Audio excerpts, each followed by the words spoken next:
Welcome back, everybody. My name is Tucker, and today is another episode of NBA Trade Machine. And rather than just doing one particular player like I normally do, in this video we're going to be focusing on a team in general, and that is the Detroit Pistons. Now, the reason I wanted to try and do this is because it allows for a couple of different scenarios. If you think that the Pistons should try and go more all in on this team and improve this roster rather than look towards the future, then you can make up trades for that involving any number of players. Where on the other hand, if you think they should start to tear it down and rebuild, then they have plenty of pieces to trade away in that aspect as well. And with that in mind, we have our first trade from Michael. He said the Pistons would receive Josh Okogie, Jeff Teague, Gorgui Dieng, and 2 first-round picks from the Timberwolves in exchange for Blake Griffin and Christian Wood. Now, the first reason that I picked this one is because it was an interesting team. And initially, when I was thinking about potential Blake Griffin trade destinations, the Timberwolves were not a team that came to mind at first. But once I saw this, it actually makes a good amount of sense. Getting Blake Griffin to pair alongside Karl Anthony Towns. In this scenario, Jeff Teague would be leaving, but they'd still have Andrew Wiggins. And that would be a nice 3-man group to kind of build around moving forward. It would be an expensive group, but this is a Timberwolves team that's playing well and could want to capitalize on that by trying to make a playoff push this year, and bringing in Blake Griffin would certainly help them do that. However, this is where I first get to some issues that I have with the trade, and that is the Pistons are getting a lot in return for Blake Griffin, and I'm not sure that the Timberwolves really need to give up this much. I understand how well Blake Griffin played last year, but he's now over 30. He's had some injury issues in the past. He didn't start the season healthy this year either. And even though I think if he does get moved, it's going to be significant value, giving up multiple first-round picks in addition to a nice young player like Okogie, in my opinion, is too much. Now, part of that is because the Pistons aren't getting as much salary relief in this as they would normally hope to. They're getting the Jeff Teague expiring, which helps. Then Okogie is on a rookie deal, but the Gorgui Dieng contract doesn't expire until next offseason, so not as much immediate salary relief as they would hope to get in exchange for Blake Griffin. But if I'm the Pistons, I'm still taking this trade pretty immediately if it's offered. Now, it's not specifically said in this suggestion what the protections are on the picks. I'm assuming there will be some kind of protection on them, but regardless, this would be a nice move for the Pistons to make to start kind of tearing down their roster and rebuilding and looking towards the future with a nice young player in Okogie that can defend and will develop as an offensive player, the salary relief, and then the picks. While on the other hand, for the Timberwolves, they're not giving up a ton in terms of their team right now. They would need to find some kind of replacement in terms of the point guard spot with Jeff Teague leaving. My big issue is just the future first that they'd be giving up, but in terms of this year, this would definitely make them a much better team. Moving on now to a trade that I came up with, and this is the Pistons receiving Tyler Johnson and Elie Okobo in exchange for Reggie Jackson.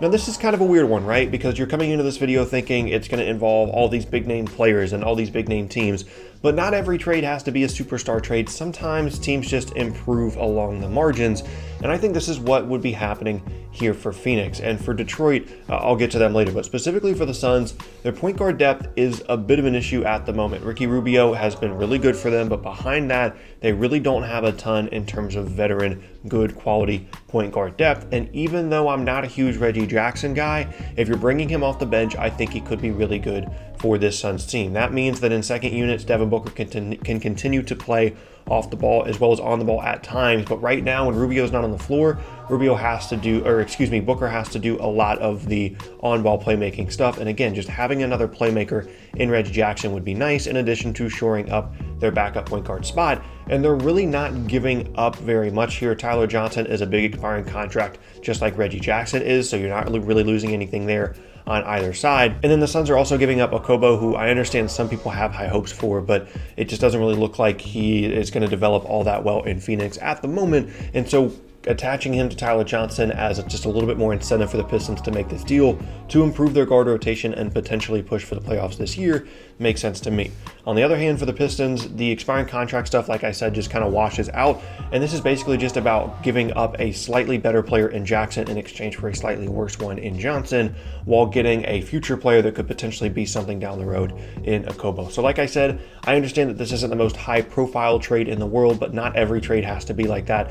And I think this would be one that would improve both teams in a certain way, and it would be kind of a win-win. Like I said, a right-now win for the Suns in terms of their guard rotation, whereas the Pistons would get another potential young asset down the road in exchange for a player that's leaving this offseason anyway. Next up now, Randy has a trade in which the Celtics would be receiving Andre Drummond and Langston Galloway in exchange for Gordon Hayward and the Memphis first-round pick. He says Detroit loses 2 players that they might lose in the offseason and get a pick to start the rebuild.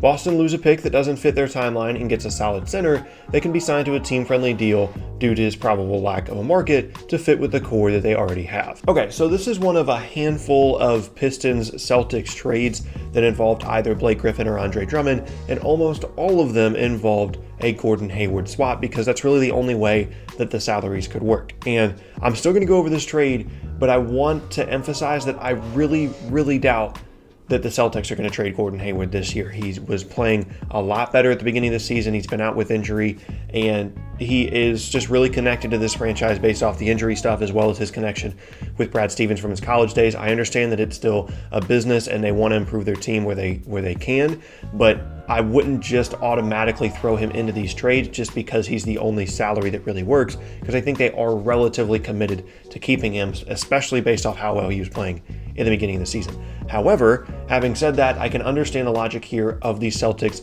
upgrading at the 5 spot. That's something that they need to do. They don't really need Hayward on the wing as much as they need a better player at the 5. Whether Drummond's that player or not, I don't know, but I can understand the logic. Drummond would be an outstanding rebounder, a nice rim roller, someone that would just fit really nicely into this Celtics lineup pretty much straight away. And then, as he mentioned, you can kind of deal with some of the free agency stuff when it happens. And then you're getting Langston Galloway as well, who's not going to be a world beater or anything, but in the backcourt provides some nice size and shooting when he's actually playing well.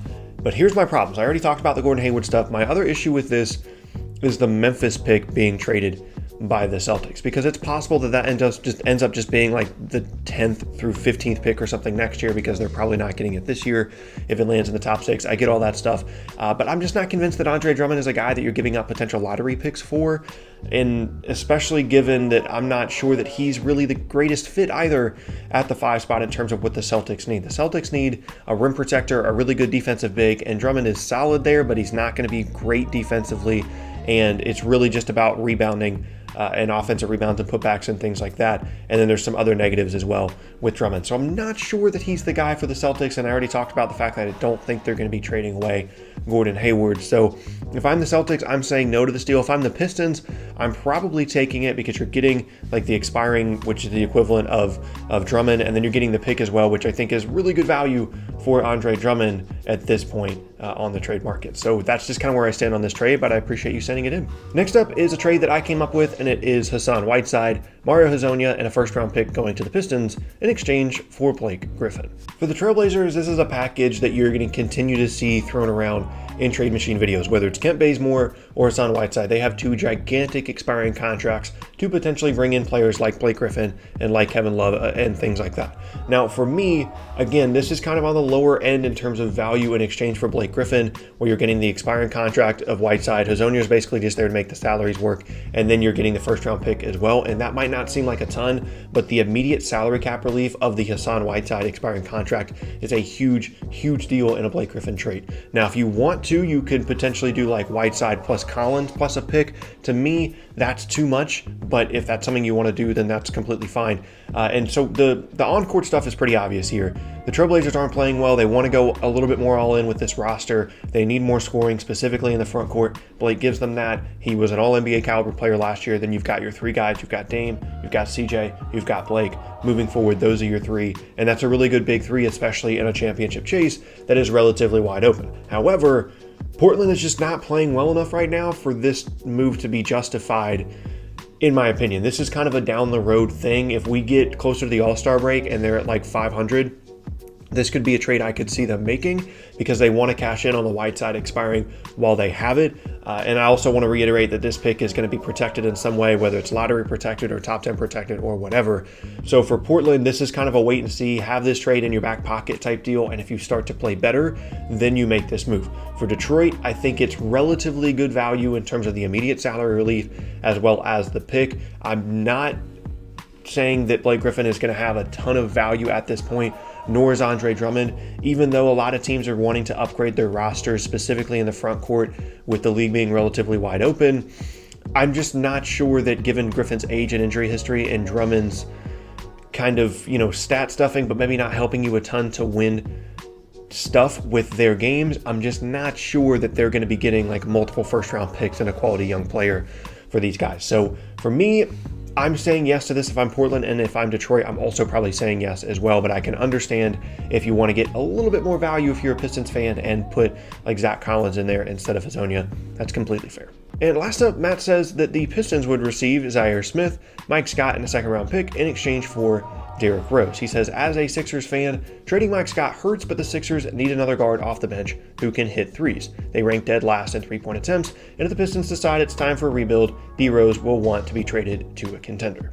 And the reason this is included is because I really want to see Derrick Rose on the 76ers. I never really knew that I wanted to until I saw this trade, and it really piqued my interest. I feel like he would play really well for them as a scorer on the perimeter, as a playmaker, as he said, as a guy that can make jump shots.